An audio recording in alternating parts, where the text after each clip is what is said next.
అయ్యా ముఖ్యమంత్రి గారు, ఏదో పెద్ద మార్పు వస్తుందని చెప్పి నీకు అధికారం కట్టబెట్టిండ్రు, పేన మీద నుంచి పూలబడ్డ అవుతుంది, ఎందుకు ఇట్లా ఆలోచిస్తున్నారు అని చెప్పి చాలాసార్లు మాట్లాడితే ఆయన ఇంకింత రెచ్చిపోయి అన్న మాట ఏంటంటే, ఎవరు చెప్పినా వినను, నేను నాకు నేనే నిర్ణయం తీసుకుంటా, పక్కా కూలగొట్టవలసిందే, మొత్తం బుల్డోజర్లు పెట్టవలసిందే, అడ్డమచ్చినోని బుల్డోజర్ కింద తొక్కవలసిందే, కూలగొట్టవలసిందే. ఇది ఆయన స్టేట్మెంట్. నేనన్నా రాజు కూడా మారు వేషంలో అప్పుడప్పుడు ప్రజలు ఏమనుకుంటారో చూసేస్తాను. సరే నువ్వు రాజు కాకపోవచ్చు కానీ నీ కింద ఇంటెలిజెన్స్ వ్యవస్థ ఉంది, వాళ్ళైనా నీకు చెప్పుంటారు కదా ఇక్కడ ఇట్లా ఉంది అని చెప్పి చెప్పుంటారు కదా, ఎందుకు మీరు వింటలేరు అని చెప్పి మళ్ళా ఇట్లా స్టేట్మెంట్ నడుస్తూనే ఉంది. నడిస్తే ఆయన అన్నాడు, మళ్ళీ నేను ఎవరు చెప్పినా వినను అని. నేను అప్పుడు ఒక స్టేట్మెంట్ ఇచ్చిన, ఎవరు చెప్తే వినని వాణ్ణి, ఎవరు చెప్పినా వినని వాణ్ణి ఆయన నాయకుడు అనరు, మనిషి అనరు, సైకో అంటారు అని చెప్పాను. సైకో అంటారు అని చెప్పాను. తప్ప డిబేట్ చేద్దాం, డిబేట్ చేద్దాం. నేనేం పిలుకలేని వాళ్ళే. జనరల్గా ఎక్కడైనా కూడా క్రాంక్ అంటారు, ఆయన చెప్పుకుంటున్నాను నేను క్రాకును, నేను రకరకాల అనుకుంటున్నాను, నేను మా జోలికి పోలేదు. మళ్ళీ ఒకసారి ఏమైంది, బుచ్చమ్మ చనిపోయింది. బుచ్చమ్మ చనిపోయినప్పుడు అసలు నల్ల చెరువులో ఒక కథ, వేదన. బుచ్చమ్మ కొడుకులు లేరు, ముగ్గురు బిడ్డలే. తనకున్న పట్టా భూమిని ముగ్గురు బిడ్డలకు పంచిచ్చింది. మంచిగా ఇల్లు కట్టుకున్నారు, వాళ్ళు కొన్ని దొడ్లు వేసుకొని కిరాయికి ఇచ్చింది. సడన్గా వచ్చాక కూలగొట్టింది. కూలగొడితే ఏమైంది, ఆమె ఆ ముగ్గురు బిడ్డలు వచ్చి, అమ్మ మాకు చెల్లని భూమి ఇచ్చినవాడు కదా, అంటే పనికిరాని భూమి ఇచ్చినవాడు కదా, హక్కులు లేని భూమి ఇచ్చినవాడు కదా, అమ్ముకోవడానికి వీళ్ళని భూమి ఇచ్చినవాడు కదా అని చెప్పి ఇల్లు లేదు. ఆ మనోవేదన తట్టుకోలేక బుచ్చమ్మ సూసైడ్ చచ్చిపోయింది. అప్పుడు నేను ఒక స్టేట్మెంట్ ఇచ్చాను, మీరు కొంచెం అడ్డం కాదు దీనికి సమాజం కొంచెం సార్. అప్పుడు ఏం స్టేట్మెంట్ ఇచ్చినా అంటే, ప్రజలు చల్లగా ఉంటే రాజు చల్లగా ఉంటాడు, ప్రజలు చల్లగా ఉంటే రాజు చల్లగా ఉంటాడు, ప్రజలు సుఖంగా సంతోషంగా ఉంటే రాజు కూడా సుఖంగా సంతోషంగా ఉంటాడు. నేనన్నా అప్పుడు ప్రజలు ఏడుస్తూ ఉంటే, ప్రజలు కన్నీళ్ళు పెట్టుకుంటా ఉంటే, ప్రజలు ఆత్మహత్య చేసుకుంటా ఉంటే, ప్రజల కంటి మీద కొడుకు లేకుండా ఇబ్బంది పడుతూ ఉంటే నువ్వు నవ్వుతా ఉన్నావు ఏంటి ముఖ్యమంత్రి అంటే మళ్ళీ ప్రజలు ఏడుస్తున్నప్పుడు నవ్వేమని సైకో సాడిస్ట్ అంటారు అని చెప్పాను. మళ్ళీ ఇప్పుడు చెప్తున్నాను, ఈ రెండు మాటల మీద నేను ఇప్పటికి కట్టుబడి ఉన్నా. దీనికి ఎక్కడంటే అక్కడ డిబేట్ చేయడానికి సిద్ధంగా ఉన్నా. కానీ రేవంత్ రెడ్డి లాగా ఎన్నికల ముందు ఆయన మాట్లాడిన మాటలు, ముఖ్యమంత్రి ఉద్దేశించి మాట్లాడిన మాటలు కావచ్చు, ఇతర పార్టీల నాయకులను ఉద్దేశించిన మాటలు కావచ్చు, వాటి వేయండి, నా మాటలు కూడా వేయండి. ఏది తప్పుందో తప్పకుండా సమాజం నిర్ణయించుకుంటుంది. కోర్టులలో అడ్వకేట్లు వాదించుకుంటారు, అటుపక్క ఇటుపక్క వాదిస్తారు. అంతిమ న్యాయ నిర్ణేత జడ్జి గారు ఉంటుంది.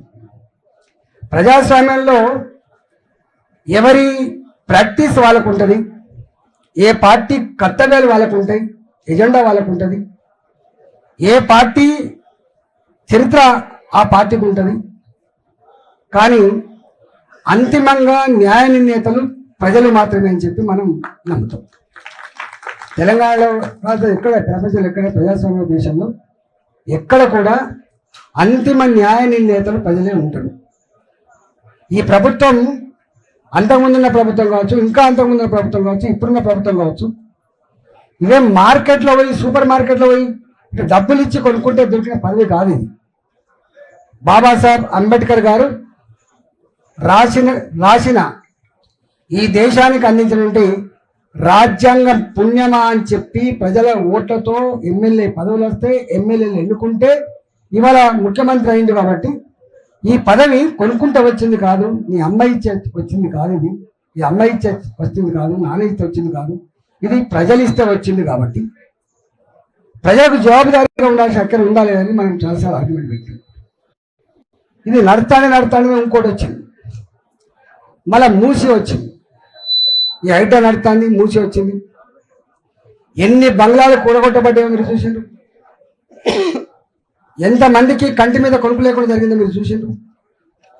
మేము ఎక్కడికి పోయినా దుఃఖం వచ్చేది ఎక్కడంటే, మేము పోతే ఆ పిల్లలు మహిళలు మొగళ్ళు అందరూ వచ్చి, సార్ మేము కూరగాయలు అమ్ముకొని కొనుక్కున్న వాళ్ళం, మేము 10 ఇళ్ళ బాసనలు అమ్మి కొనుక్కున్న వాళ్ళం, మేము పళ్ళు అమ్ముకొని కొనుక్కున్న వాళ్ళం, మేము అడ్డ మీద కూలీగా ఉండి కొనుక్కున్న వాళ్ళం, మేము చిన్న చిన్న కంపెనీలో పనిచేసి కొనుక్కున్న వాళ్ళం. ఒక తరం కష్టపడితే ఈ ఇల్లు మాకు వచ్చింది. మేము చనిపోయినప్పుడు మా శవం రోడ్ల మీద ఉండి అనాథ శవంగా ఉండొద్దని కోరుకుంటున్నాం. మేము మా సొంత ఇంట్లో మేము చనిపోవాలని కోరుకుంటాం. మా సెంటిమెంట్ ఇది, మా జీవితం ఇది, మా బతికిది. మా బతుకు మీద గుర్తుతున్నాడు రేవంత్ రెడ్డి అని చెప్పి వాళ్ళు కన్నీళ్ళు పెడుతున్నప్పుడు మనకి ఏం భాష వస్తుందో ఒకసారి ఆలోచించండి. నేను 25 ఏళ్ళు ఉన్న రాజకీయాల్లో ప్రత్యక్షంగా 25 years. తెలంగాణ ఉద్యమంలో ఎంతోమంది పిల్లలు చనిపోయింది. మంటల్లో మాడిపోతూ చనిపోయిన వాళ్ళని చూసినాం మేము. ఆ శవాన్ని ఎత్తుకపోయి అప్పచెప్పొచ్చిన వాళ్ళం మేము.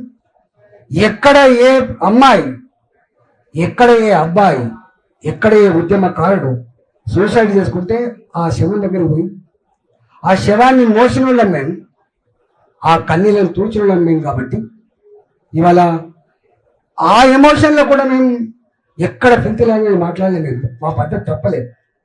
మా మాటలో వేడి ఉండేది, మా బాటలో వేడి ఉండేది, మా వాటలో పదులైనటువంటి మొదలు ఉండొచ్చు. కానీ మేము ఎక్కడ ఫిల్తీలాగా మాట్లాడడం కాదు. 1 కాదు 2 కాదు, ఒక 50 ఉపన్యాసాలు ఉంటే కావచ్చు. అసెంబ్లీలో ఎమోషన్స్ సందర్భంగా నేను ఇచ్చిన ఒక 50 ఉపన్యాసాలు, 100 ఉపన్యాసాలు ఉండొచ్చు. కానీ ఒక 50 ఉపన్యాసాలు అయితే ఎమోషన్ ఇచ్చిన ఉపన్యాసాలు ఉంటాయి. నేను ఎక్కడ అది కాదు. ఈ నరసింహగుప్త గారు పవన్ గారు వచ్చిండు, తెలంగాణ ఇట్లా ప్రధాన అధ్యక్షుడు వచ్చిండు. అన్న మొత్తం ఆగమైపోతుంది. పోతే చైతన్యపూరి 50 సంవత్సరాల చరిత్ర ఉన్న కాలనీ అది చైతన్యపూరి. దాని పక్కకుంటుంది పనిగిరి కాలనీ, అటు పక్కకుంటుంది ఒక అపార్ట్మెంట్. ఇవన్నీ కూడా బాజాప్తా ఆనాడు లేఅవుట్లు చేస్తే కొనుక్కొని కట్టుకున్న ఇండ్లవి. అవి మనం అనుకున్నట్టుగా మూసీ నది పక్కకు పంటి అక్రమంగా వేసుకున్న గుడిసెలు కాసుమా. ఇవన్నీ కూడా 300 గజాలు, 400 గజాలు, 500 గజాలు బాజప్తా లేఅవుట్లలో భూములు కొనుక్కొని 2 కోట్లు 3 కోట్లు పెట్టి కట్టుకున్నటువంటి 3 అంతస్తుల 4 అంతస్తుల 5 అంతస్తుల ఇండ్లు అపార్ట్మెంట్లు.